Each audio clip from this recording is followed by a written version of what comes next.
Alhamdulillahi Rabbil Alamin. Wassalatu wassalamu ala rasulihil karim Sayyidina wa maulana Muhammadin wa ala alihi wa sahbihi wa man tabi'ahum bi ihsanin ila yaumiddin.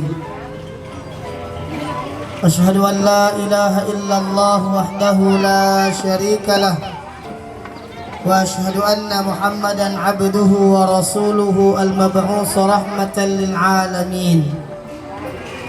Subhanaka la ilma lana illa ma 'allamtana innaka antal alimul hakim. Rabbi shrah li sadri wa yassir li amri wahlul 'uqdatam min lisani yafqahu qawli, amma ba'd.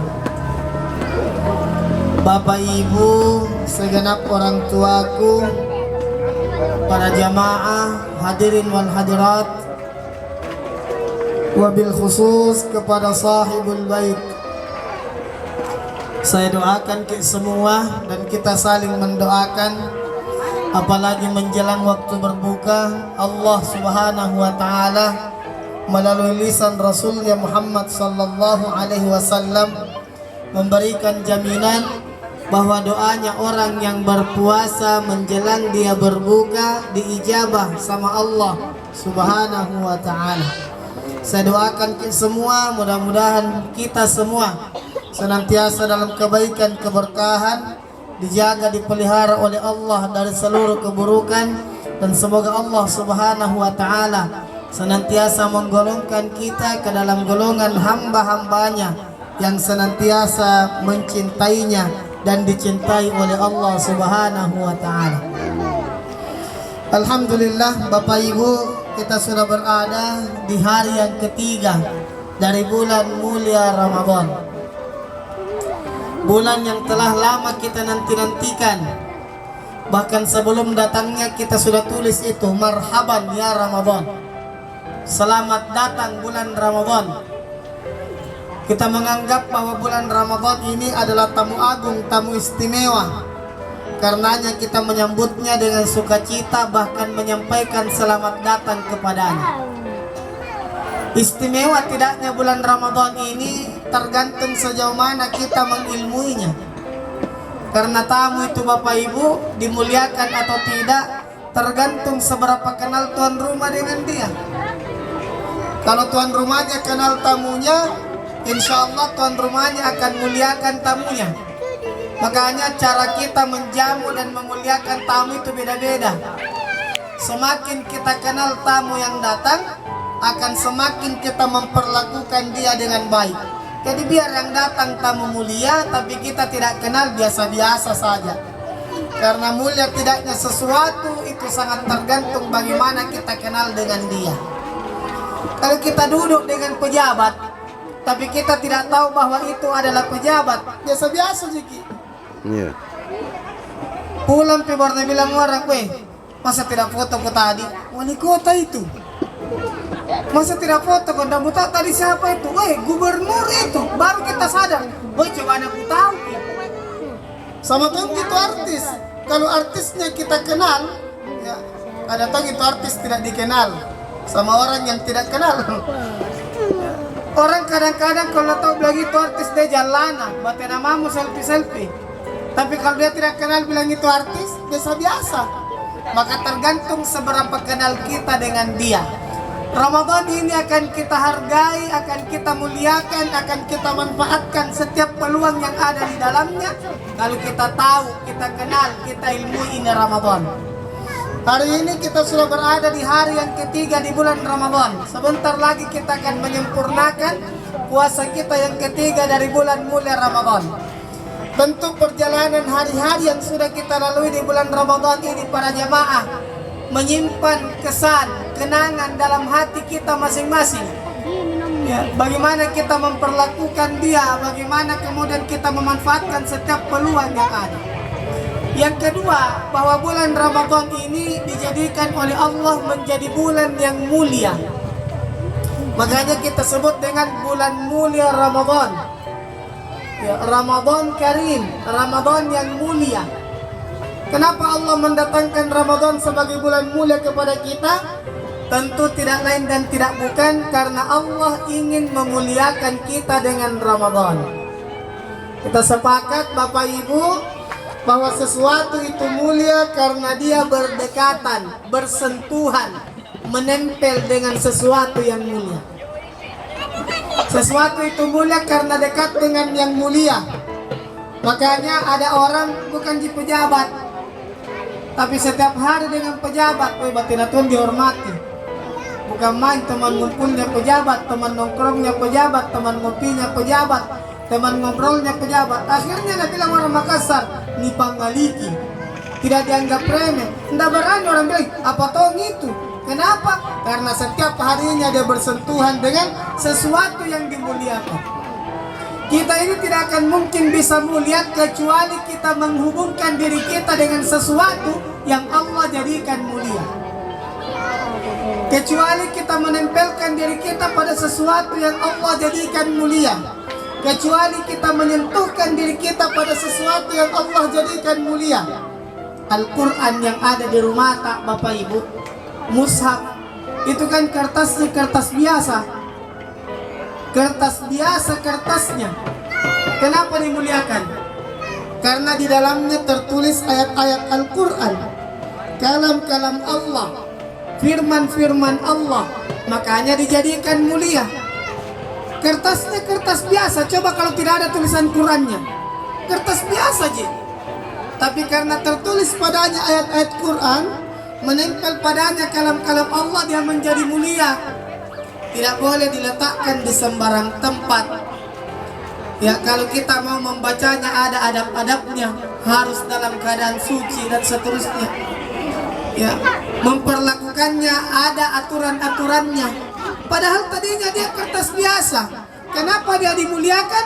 Karena menempel padanya sesuatu yang mulia. Manusia ini Bapak Ibu, Allah sudah sampaikan bahwa Allah ciptakan kita ini dari air yang hina, mimma immahin. Maka manusia tidak akan mungkin bisa mulia kecuali dia menapaki jalan yang dipilih oleh Allah untuk menjadikan dia mulia. Salah satunya adalah Allah hadirkan bulan Ramadan kepada kita. Ada tahu gitu orang bulan Ramadan batin mama tak bangka-bangka. Adalah puasa sentawa si bulan. Sanlotan na tinaning ngandre dan seterusnya. Makanya kan orang ibadah itu bermacam-macam. Ada orang ibadah Bapak Ibu, ibadahnya dianggap beban. Nah, ada sesata, sesajaki. Puasa, capekta, laparta, bekerja tumpaki. Orang seperti ini karena dianggap ibadah sebagai beban. Biasanya orang kalau terbebani dengan sesuatu, cara untuk menyelamatkan dirinya adalah meninggalkan bebannya. Ya, kalau di pekerjaan banyak beban, cara gampangnya melepaskan diri dari beban, resign. Berhenti bekerja, habis beban. Ini kadang-kadang ada orang istilahnya yang bilang begini, punna puasaku nak kelambuno, majikan nggak nginak tembune puasaku. Karena ibadah dianggap beban. Iya. Yang kedua ada orang ibadah sekedar menggugurkan kewajiban. Makanya ibadah tidak menghadirkan ketenangan, ibadah tidak menghadirkan kebahagiaan, ibadah tidak menghadirkan kedamaian karena sekadar melepaskan kewajiban. Yang penting nakele batomma, yang penting sembahyang tomma, yang penting puasa tomma, yang penting sudah dia lakukan, dia tidak pusing. Ya, makanya ada orang prinsip ibadahnya dia bilang yang penting sudah tomma. Kalau mau diterima mau tidak bukan urusanku, yang penting sudah lakukan. Puasa ini datang menempa iman kita, tidak sekedar menggugurkan kewajiban. Jadi kita bukan sekedar puasa. Orang yang diampuni dosa-dosanya lewat puasanya, kata Nabi ada dua kriterianya. Man shoma Ramadana imanan wa ihtisaban ghufira lahu ma taqaddama min dzambi. Pertama iman. Kenapa kita puasa? Karena kita beriman. Allah suruh orang beriman puasa, maka kita taati perintah Allah. Yang kedua ada namanya ihtisaban. Ihtisaban itu seperti orang yang jatuh cinta. Orang jatuh cinta tuh harap-harap cemas. Lihat itu orang yang jatuh cinta. Pertama dia yakin bahwa cintanya itu layak diungkapkan. Yang kedua, orang kalau jatuh cinta itu harap, mudah-mudahan na terima, mudah-mudahan na terima. Yang ketiga cemas, dia jangan sampai na tolak kan. Beramal juga begitu. Pertama dorongannya iman, yang kedua kita harus harap. Mudah-mudahan Allah terima, mudah-mudahan Allah terima. Kemudian yang ketiga khawatir, jangan-jangan Allah tidak terima. Ya. Itu namanya ihtisab. Jadi bukan sekedar menggugurkan kewajiban. Yang ketiga, kenapa kita melakukan ibadah? Karena kita yang butuh sama Allah. Allah tidak butuh sama kita. Pak, rezeki kita diatur sama Allah. Hidup kita diatur sama Allah. Mati kita ditentukan sama Allah. Selamat tidaknya kita ada pada ketentuan Allah. Kita yang butuh sama Allah, bukan Allah yang butuh sama kita. Makanya cara untuk memuliakan diri kita adalah menjadi hamba Allah. Manusia ini kan ibarat angka, dia adalah angka 0. Sebagian orang kalau ditanya, dibilang berapa nilainya itu 0, nah bilang tidak ada. Makanya 0 biasa disebut dengan kosong. Ya. Padahal 0 bukan kosong, Pak. 0 itu sangat menentukan, tergantung di mana dia disimpan. Bayangkan, Pak, yang membedakan uang 1.000, 10.000, 100.000 itu 0. Nah kalau ada orang bilang 0 tidak ada artinya, kenapa paling beda perasaan tak kalau dikasih uang 100.000 dengan uang 1.000? Nah gara-gara 0 Ji. Kalau orang bilang 0 tidak ada artinya, kenapa paling nah beda kalau tanda tangan dicek? Nah 1 juta dengan 100.000 beda perasaan tak, padahal beda 0 Ji. Kalau kita bilang 0 tidak ada nilainya. Jadi 0 itu Bapak Ibu akan memberi nilai dan melipat gandakan nilai tergantung di mana dia diletakkan. Kalau 0 selalu diletakkan di awal, tidak ada memang harganya kalau selalu disimpan di awal. Nah biar berapa 0 disimpan baru angka terakhirnya tidak ada pengaruhnya itu 0. 0, 0, 0, 0, 1. Balik itu 100.000 jadi duluan nolnya. Balik itu 1.000 jadi duluan nolnya. Kalau 0 selalu mau disimpan di depan, maka Bapak Ibu 0 tidak akan memberikan nilai. Manusia kalau sombong selalu menganggap dirinya hebat, dirinya mampu. Gara-gara dia, kan ada orang selalu begitu itu. Untung ada ya. Coba bukan saya. Coba kalau tidak ada Kak. Orang seperti ini nilainya tidak ada. Kebaikannya tidak terhitung. Kenapa? Karena sombong. Tapi orang kalau mau menjadi hamba Allah, mau bermakmum mengikut pada ketentuan, ketetapan, aturan Allah, disinilah nilai hidup orang semakin tinggi. Tujuan puasa ini menjadikan kita bertakwa. Ya. Semakin kita menghamba, semakin kita sadar bahwa sesungguhnya nilai ketakwaan itu adalah totalitas pada ketaatan kepada Allah. Makanya kita tahu makanan itu halal, minuman itu halal, usaha kita. Kenapa kita tidak makan? Karena Allah suruh kita menahan diri. Allah suruh kita puasa.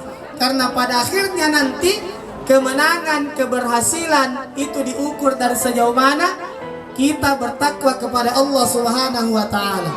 Inna akramakum indallahi atqakum. Sesungguhnya orang yang paling mulia di sisi Allah di antara kamu adalah mereka yang paling bertakwa kepada Allah. Tujuannya Ramadan ini mendidik kita menjadi orang yang bertakwa. Makanya orang menyebut bahwa Ramadan itu adalah syahrut tarbiyah. Bapak Ibu jamaah sekalian yang dirahmati dan dimuliakan oleh Allah Subhanahu wa taala. Sebentar lagi kita akan menyelesaikan dan menyempurnakan puasa kita di hari yang ketiga. Kita sudah menjelang berbuka. Dan kata Nabi, orang yang berbuka itu mendapatkan 2 kegembiraan. Lis-shaimi farhatan. Pertama kata Nabi, farhatun inda fitri, kegembiraan saat dia berbuka. Bayangkan itu jamaah, belum pagi buka, baru hampir buka, baru dia isbuah, bateta gembira. Baru kilat jalan kote, bateta mau senang. Padahal sebentar untung kalau dihabisi juga. Tapi bahagia luar biasa. Itulah kebahagiaan orang berpuasa menjelang dia berbuka. Yang kedua kata Nabi, farhatun inda liqa'i rabbi, kegembiraan ketika dia berjumpa dengan Allah. Allah menyampaikan bahwa semua amal anak cucu Adam baginya kecuali puasa. Illa shaum, kecuali puasa, fa innahu li, kata Allah puasa itu untukku. Wa ana ajzi bihi, saya langsung yang balas. Jadi orang berpuasa kegembiraan keduanya ketika dia berjumpa dengan Allah, karena Allah yang akan langsung membalas puasanya. Kemudian menjelang berbuka itu ada keutamaan. Rasulullah bersabda, "Lis-shaimi inda fitrihi la da'watun ma turad." Bagi orang yang berpuasa menjelang dia berbuka itu ada doa yang tidak ditolak sama Allah. Bapak Ibu, kita banyak kebutuhan, kita banyak keluhan. Sebelum puasa ibu-ibu mengeluh harga minyak goreng naik. Setelah harga minyak goreng naik, disusul lagi harga Pertamax naik, harga terigu naik, gula langka. Tidak ada yang bisa menyelesaikan urusan kita kecuali Allah. Nah biar banyak wanta, kalau tidak ada stoknya apa mau dibeli? Karena ada orang bilang mahal minyak, nah, tidak masalah di saya kalau mahal minyak, banyak jiwaku. Tapi biar banyak wanta kalau tidak ada stoknya, sama juga bisa jadi beli. Pak Ibu, masalah kita banyak, kebutuhan kita banyak, keluhan kita banyak, keresahan kita banyak. Tidak ada yang bisa mengabulkan keinginan kita kecuali Allah. Maka banyak-banyak berdoa sama Allah. Allah memilih